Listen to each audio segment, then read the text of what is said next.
옛날 중국의 북쪽 변방에 한 노인이 살고 있었는데 어느 날 이 노인이 기르던 말이 멀리 달아나 버렸습니다. 마을 사람들이 이를 위로하자 노인은 오히려 복이 될지 누가 알겠솔라고 말했습니다. 몇 달이 지난 어느 날 그 말이 한 필의 준말을 데리고 돌아왔습니다. 마을 사람들이 이를 축하하자 노인은 도리어 화가 될는지 누가 알겠솔라고 불안해했습니다. 그런데 어느 날 말타기를 좋아하는 노인의 아들이 그 준말을 타다가 떨어져 다리가 부러졌습니다. 마을 사람들이 이를 걱정하며 위로하자 노인은 이것이 또 복이 될지 누가 알겠솔라며 태연하게 받아들이는 것이었습니다. 그로부터 1년이 지난 어느 날 마을 젊은이들은 싸움터로 불려나가 대부분 죽었으나 노인의 아들은 말에서 떨어진 후 절름발이었기 때문에 전쟁에 나가지 않아 죽음을 면하게 되었습니다. 이렇듯 세옹지마를 통해서 알 수 있는 교훈은 인생의 기륭화복은 변화가 많아서 예측하기가 어렵다는 뜻입니다. 춘추전국 시대 이야기입니다. 초나라에서 어떤 청년이 아주 빛나는 귀한 칼 한 자루를 가지고 있었습니다. 어느 날 그 칼을 지니고 한창 강을 건너던 도중 무심코 몸을 돌리다 그만 실수로 칼을 강물에 빠뜨리고 말았습니다. 어이쿠, 이를 어떡하면 좋아? 그는 깜짝 놀라서 급히 뱃전에 칼자국을 내어 표시했습니다. 내 칼이 떨어진 곳은 바로 이곳이니 표시해 두어야겠군. 조금 있다가 여기에서 찾아야겠다. 배가 닿자 그는 칼자국을 새겨놓은 뱃전 아래 물속으로 뛰어들어 칼을 찾았습니다. 하지만 아무리 표시해 두었다 한들 배가 움직여 강기슭에 닿았는데 강물에 빠뜨린 칼을 다시 찾을 수 있을 리가 없었습니다. 각주구검의 겉뜻은 배에 흠집을 새겨 칼을 구한다로 융통성이 없고 무식한 사람이나 고집이 센 사람을 뜻합니다. 중국 송나라 사람 중에 밭을 가는 한 농부가 있었습니다.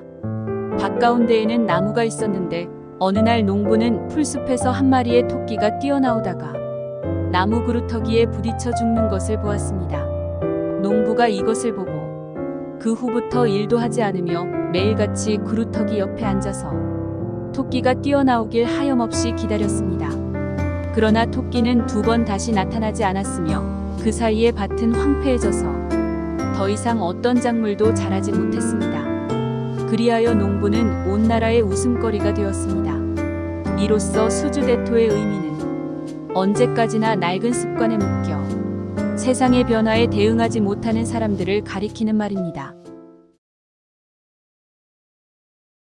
옛날 중국의 우공이라는 할아버지가 살았습니다. 할아버지의 집은 커다란 2개의 산 사이에 위치하고 있었습니다. 높고 넓은 산 때문에 우공 할아버지의 집은 앞뒤로 꽉꽉 막혀 있어 가족들은 이동하기가 정말 힘들었습니다. 어느 날 우공 할아버지가 가족을 불러 이렇게 말했습니다. 얘들아, 그동안 우리는 저 산 때문에 마음대로 이동을 할 수 없어 너무 불편했다. 나는 이제부터 저 산을 깎으려고 한다. 너희들 생각은 어떠하냐? 산을 깎으면 정말 좋을 것 같아요, 아버지. 아버지, 저도 돕겠습니다. 우공 할아버지의 말에 모두 찬성하는 듯 했으나 단 한 사람만 바로 우공 할아버지의 아내가 반대 의사를 나타냈습니다. 영감, 말도 안 돼요. 조그만 언덕 하나 파기도 힘이 드는 법인데 저 거대한 산을 어떻게 깎는단 말씀이세요? 하지만 할아버지는 이렇게 말했습니다. 걱정은 붙들어 매시오. 천천히 흙을 파서 나르다 보면 분명 언젠가는 성공할 수 있을 겁니다. 다음 날부터 우공의 가족은 산에 흙을 퍼내기 시작했습니다. 우공의 가족들이 흙을 지고 나르는 모습을 보고 이웃 사람들은 우공과 그의 가족을 비웃었습니다. 하지만 우공은 가족에게 말했습니다. 비록 내가 살 날이 얼마 남지 않았지만 내가 죽으면 너희가 이 일을 계속하면 된단다. 또 너희가 죽으면 너희의 자손이 또 그 자손이 계속하다 보면 언젠가는 저 산이 평평해질 날이 꼭 올 것이다. 한편 그 산에는 산을 지키는 산신이 있었습니다. 어느 날 산신은 우공네 가족이 자신의 산을 옮기고 있는 것을 보았습니다. 처음에는 하루 이틀 하다가 그만둘 줄 알았는데 그들은 포기하는 법이 없었습니다. 그래서 산신은 우공이 자신의 산을 없애려 한다고 하늘의 왕에게 호소했습니다. 그런데 오히려 우공의 이야기를 들은 하늘의 왕은 그의 끈기와 노력에 감동하고 말았습니다.